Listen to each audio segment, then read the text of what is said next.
Tersangka Lembaga Perlindungan Saksi dan Korban LPSK tidak dapat memberikan perlindungan sebagai penguak fakta layaknya Barada Eliezer.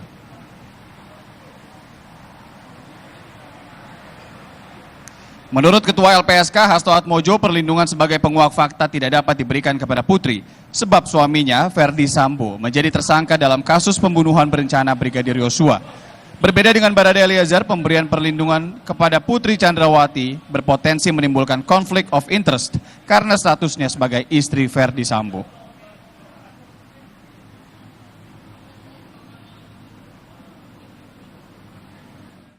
Ini agak berbeda posisi Ibu Putri ini, karena apa?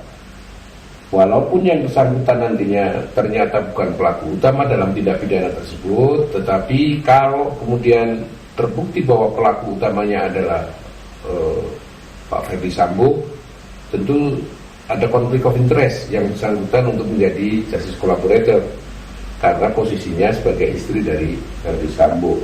Jadi itu perbedaan antara Baradae dengan Ibu Putri. Sementara itu, Kompolnas mendukung upaya audit laporan dugaan pelecehan istri Sambo yang masuk ke Polres Jakarta Selatan, saudara.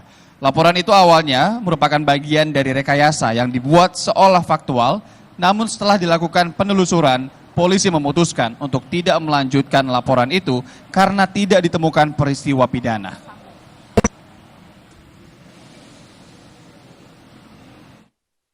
Awalnya kan rekayasa, Ya, ada orkestrasi rekayasa ini menjadi sesuatu yang faktual.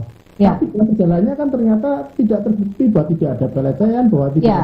Bahwa ini Mbak, lah inilah ceritanya mengapa perlunya audit investigasi. Siapa yang merintahkan, mengapa mau diperintah, lalu bagaimana prosesnya ketika menjalankan untuk membenarkan kebohongan itu. Itu yang diaudit itu Mbak sebetulnya Mbak.